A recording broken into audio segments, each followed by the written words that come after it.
네, 안녕하세요. 정신건강의학과 전문의 이일준입니다. 제가 제이님한테 얼마 전에 그 암호화폐 리플을 1600% 수익을 올리고 팔았다라는 이야기를 했더니 제이님이 깜짝 놀라시더라고요. 그러면서 이런 이야기를 하면서 부자가 될 수 있는 방법에 대해서 이야기를 한번 나눠보면 좋겠다라고 해서 부끄럽지만 제가 이런 이야기를 한번 풀어보도록 하겠습니다. 제이님도 새해가 돼서 부자가 되고 싶고 부자가 될 때 제일 중요한 게 제이님 혹시 뭐라고 생각하세요? 부자가 되려면 일단 어느 정도 시드 머니가 좀 있어야 되지 않나 싶어요. 아, 중요하죠, 그것도. 네.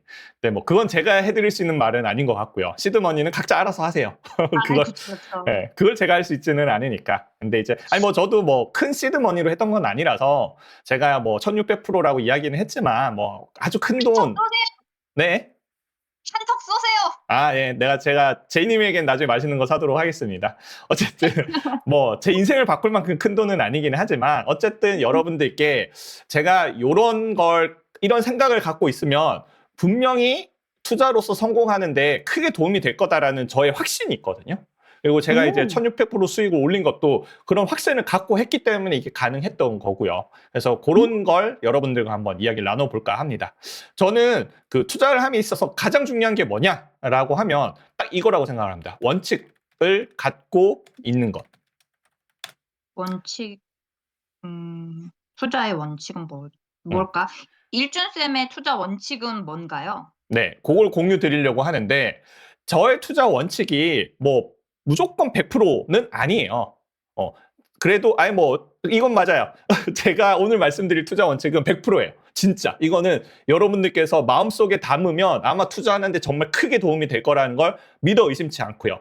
그리고 오. 뭐 진짜 자신해요. 진짜 저는 진짜 그 투자 원칙으로 이번에 진짜 1600% 수익을 올린 거거든요. 그래서 그 오. 자신은 있고, 그리고 꼭 제 투자 원칙이 아니더라도 각자 원칙은 꼭 가져야 된다는 건 정말 중요합니다. 그래야 흔들리지 음. 않을 수 있거든요. 그리고 제가 말씀드린 투자 원칙과도 연관되어 있는 건데요. 그러면 긴 잡소리 빼고 그래 네가 갖고 있는 투자 원칙이 뭔데? 라고 이야기를 하면 제 투자 원칙은 이겁니다.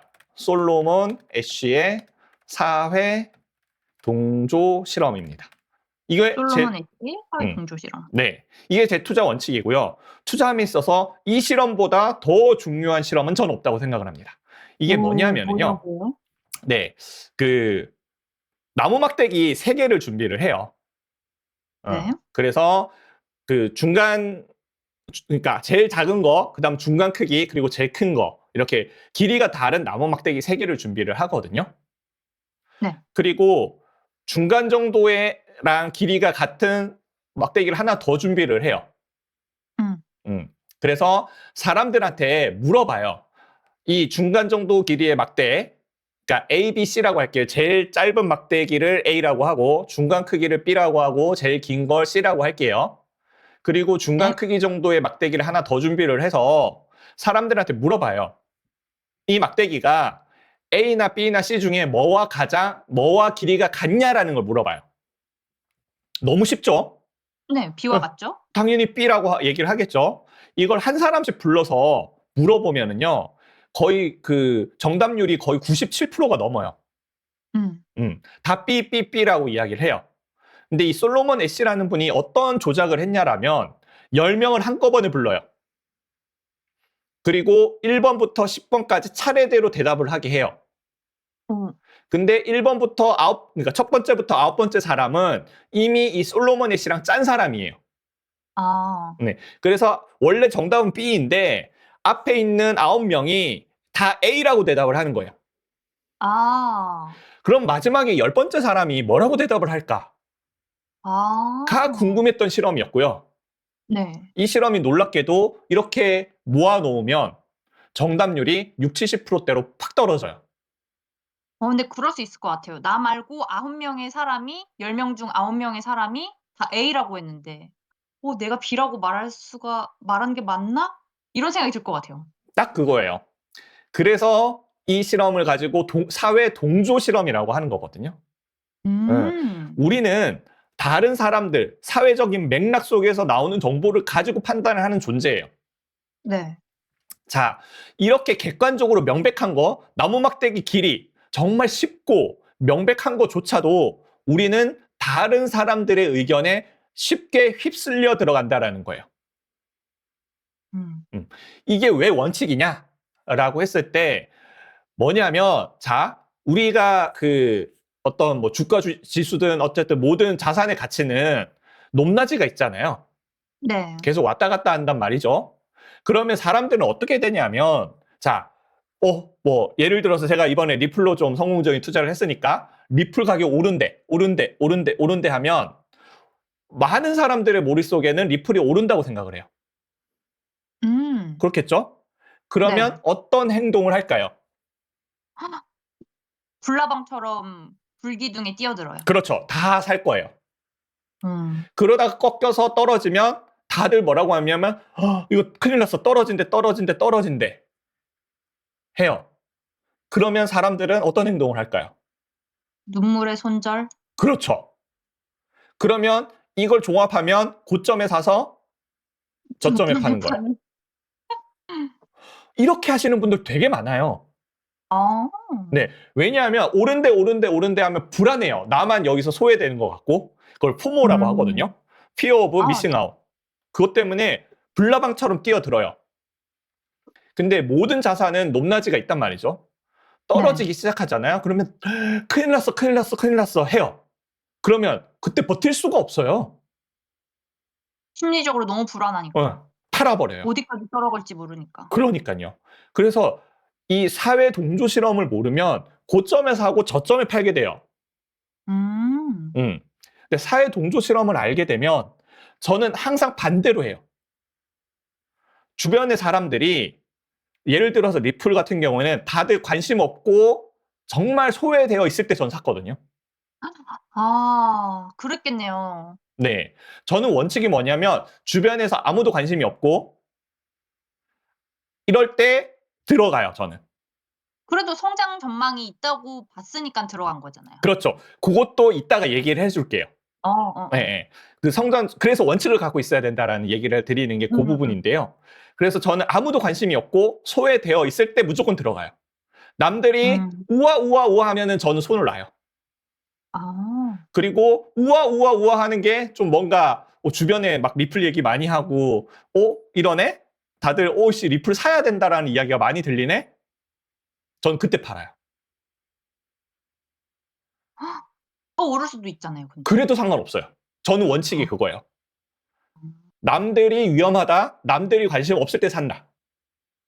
음. 그리고 남들이 우아한다? 그럼 판다.가 제 원칙이에요.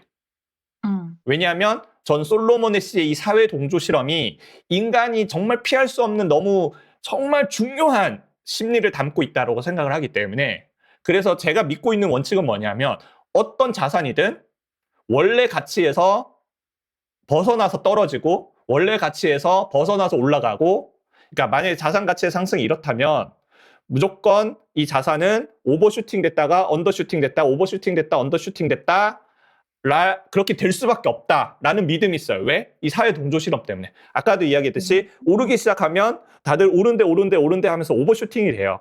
그러다가 이제 네. 떨어지기 시작하잖아요. 그러면 떨어진대 하면서 언더슈팅이 돼요. 음. 오버슈팅과 언더슈팅이 왔다 갔다 한다라는 거는 인간이 투자를 하는 이상, 기계가 아닌 인간이 투자를 하는 이상 반드시 있을 수밖에 없고요. 아. 그렇기 때문에 저는 아까 뭐 제이님이 이야기를 했잖아요. 그러다가 더 오르면 어떡해요? 상관없어요. 그건 중요하지 않아요. 어차피 맨 고점을 우리가 잡을 수는 없어요. 음. 어쨌든 내 투자 원칙은 남들이 위험할 때 들어가고 남들이 환호성 지를 때 팔고 나오자가 제 원칙이고요. 전 이 원칙은 무조건 맞다라고 생각을 해요. 투자를 할 때 이 원칙을 절대로 잊으면 안 되고 남들이 우아할 땐 손을 놓으셔야 되고요.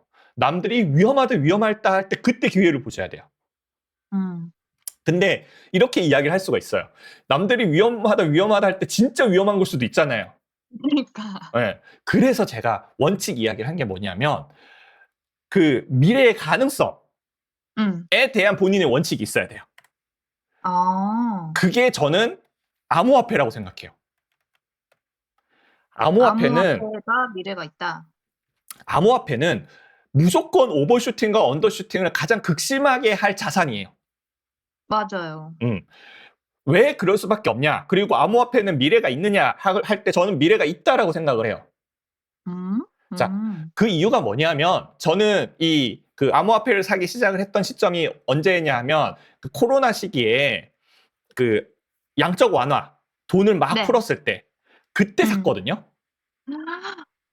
꽤 됐네. 2019년에서 2021년 사이에 샀다는 거네요? 네, 그쵸, 그쵸. 한창 막 돈 풀기 시작할 때 샀어요. 어. 왜 그랬냐면 자, 한번 팬데믹 시기. 봅시다. 음. 돈을 푼다는 건 뭘까요? 돈의 가치가 떨어진다는 거예요. 음. 돈이 휴지 조각이 된다라는 거예요. 자본주의가 망하는 지름길이 돈 푸는 거거든요. 어. 네. 그래서 돈을 한창 막 풀어 제낄 때 저는 자본주의가 영속할 수 있는 시스템은 아니구나 라는 걸 좀 알게 됐어요. 그때 제가 막 음. 거시경제 공부하고 뭐 이렇게 하면서 자본주의라는 시스템이 결국 인간의 심리도 제가 아까 오버슈팅, 언더슈팅을 이야기를 했었지만 자본주의라는 시스템 자체가 좀 길어질 수도 있는데 뭐 얘기 나온 김에 이렇게 이야기를 한번 해봅시다. 자본주의에서 실제 현금은 단 5%도 되지 않아요. 음. 어느 정도 아실 거예요. 95% 이상은 다 부채로 돌아가요. 맞아요. 네. 이 말이 뭐죠? 현금과 부채의 차이점은 뭘까요? 현금은 즉시 사용 가능하고 그렇지만 뭐 더 불어나지는 않는. 부채도 지금 쓸 수 있어요. 담보 걸어놓고 그러네. 빌려서 쓸 수 있어요. 그러네. 예. 차이가 방금 뭐지? 뒤에 얘기한 그 부분, 이자가 붙는다라는 거예요. 음. 현금은 가만히 쓰면 100만 원이 시간이 지나도 100만 원이지만 네.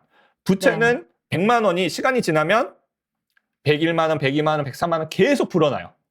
네. 오, 이거 위험하다. 근데 이걸 위험하지 않게 하는 방법이 하나 있어요. 붙는 이자보다 성장률을 더 많이 만들어내면 돼요. 음음. 그러면 괜찮아요. 그래서 레버리지를 활용하라는 거구나. 그렇죠. 이게 자본주의가 잘 작동해온 방법이에요. 뭐냐면 만약에 이자율을 5%, 뭐 기준금리 5%로 때려. 그럼 사회에서 이게 무슨 말이냐면 너네들 무조건 5% 이상의 성장률 만들어내. 이거 못 만들어내면 음. 죽는 거야. 이게 자본주의예요. 그래서 우리가 돈 찾는 이유가 실제 돈은 부채 밑에 깔려가지고 조금밖에 없기 때문에 우리가 돈이 그렇게 귀한 거예요. 음. 우리는 자본주의는 결국은 이 부채의 채찍질로 돌아가는 거거든요. 근데 이게 까딱 잘못하면 딱 역삼각형이잖아요. 실제 돈은 요만큼인데 부채가 짓누르고 있는 거잖아요. 네네. 이게 까딱 잘못하면 하나가 무너지기 시작하잖아요. 그러면 연쇄 반응으로 내가 돈을 못 갚아.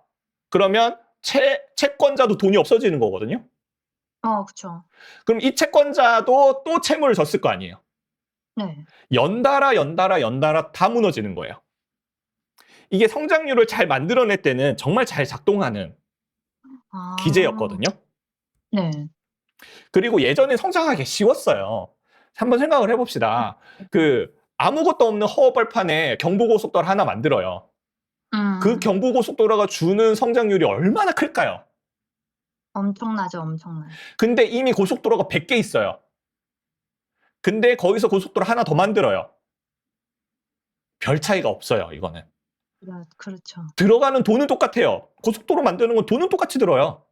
음. 근데 더 이상 성장률을 만들어내기 어려운 거죠. 네. 그럼 결국은 이 부채라는 채찍질로 돌아갔었는데 점점점 성장률을 만들어내기 어렵고 그럼으로써 하나가 무너지기 시작하니까 다 무너져요. 그러면 방법은 뭐예요? 결국 바치고 있는 건 현금이잖아요. 음. 나라에서 현금을 찍어서 뿌리는 거예요. 음. 그래서 밑바닥을 단단하게 만들어주는 게 그게 양적 완화예요. 아. 근데 이게 반복되면 어떻게 될 것 같아요? 말 그대로 진짜 돈의 가치가 없어지는 거네요. 그것도 떨어지는 거네. 그거지만 사람들 심리가 돈이 넘쳐나서 이 돈을 어떻게 해야 될지를 모르겠을 것 같아요. 그거보다 더 중요한 건 좀만 위험하면 나라가 돈을 찍어서 주네? 위험한 투자 막 해도 되겠다. 어. 좀만 위험하면 나라가 나설 텐데 이게 이제 교과서에도 이 얘기가 적혀 있거든요. 도덕적 해이에 빠져요. 모럴 해저드가 그때 발생한다. 네.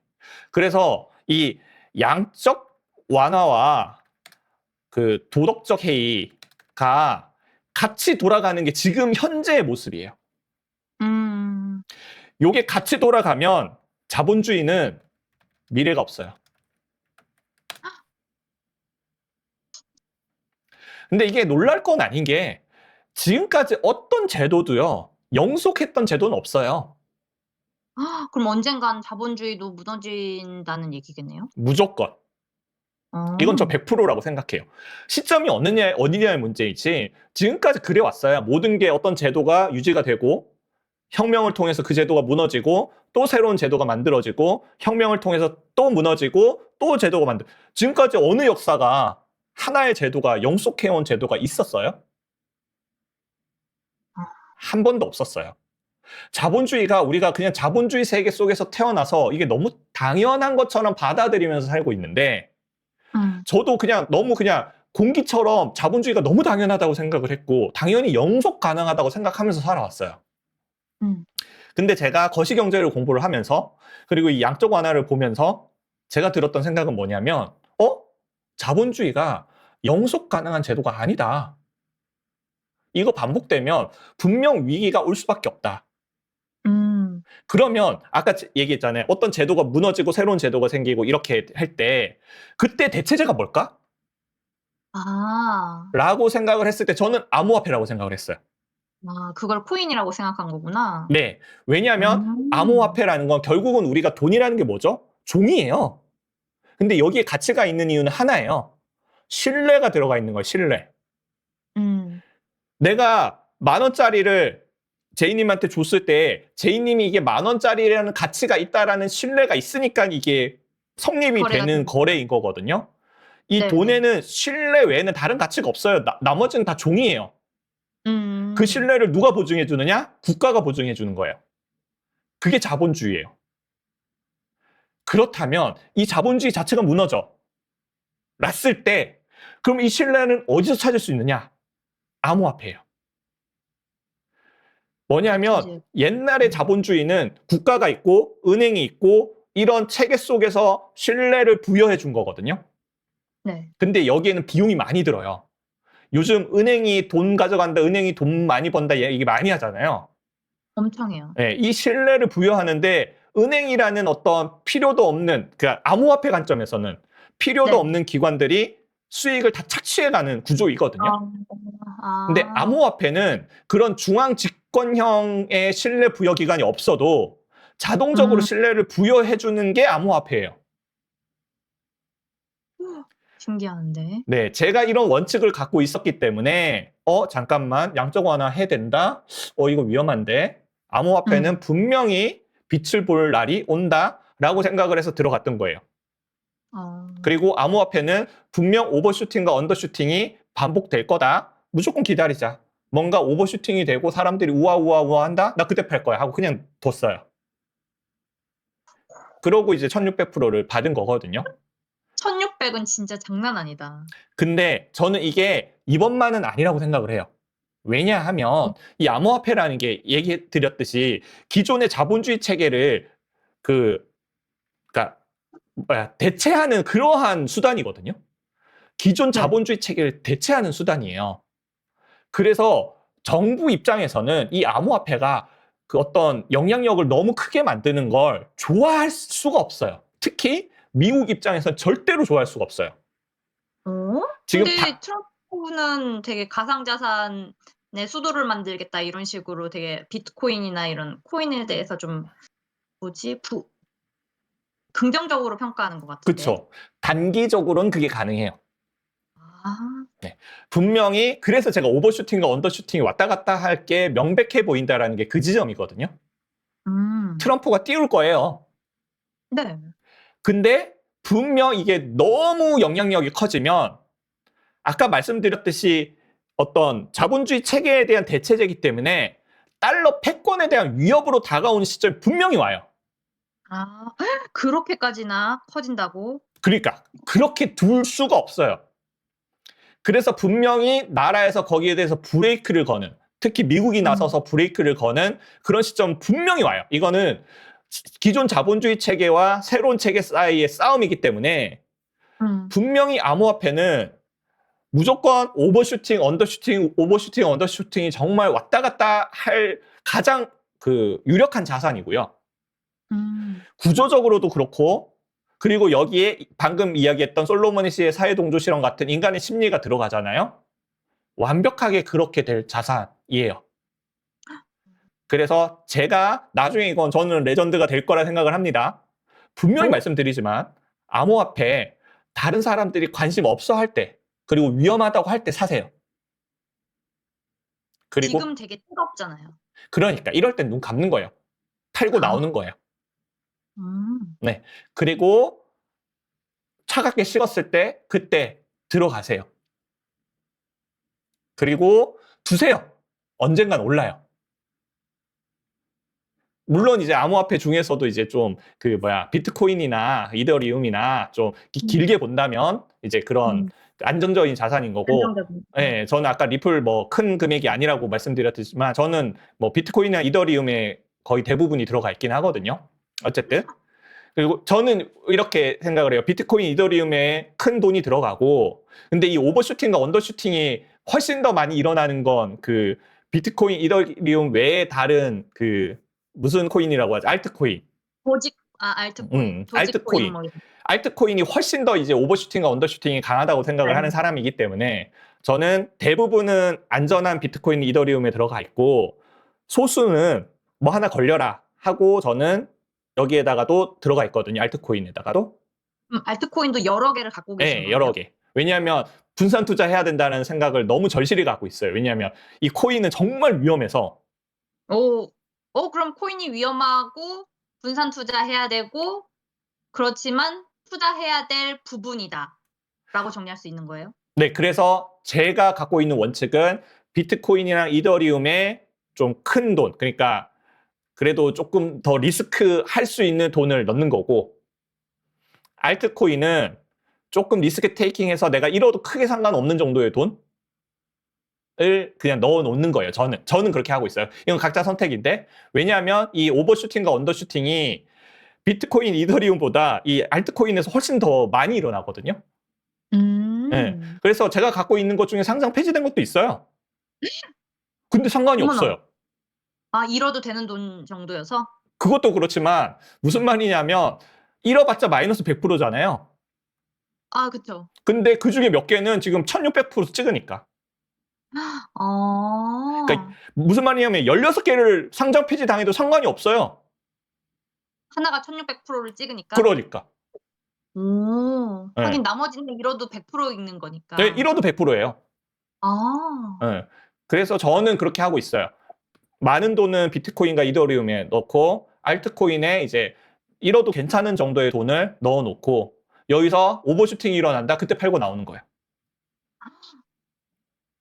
근데 그 코인 하는 분들 얘기를 들어보면 막 밤잠 못 이루면서 막 자다가 깨서 확인하고 자다 깨서 확인하고 막 그런대요. 저는 코인을 개인적으로 안 해서 모르지만 그렇게 코인에 약간 큰돈 들어가 있는 사람들은 막 불면증에 시달리고 막 만성 피로에 막 수시로 확인을 하니까 장이 24시간 돌고 있으니까.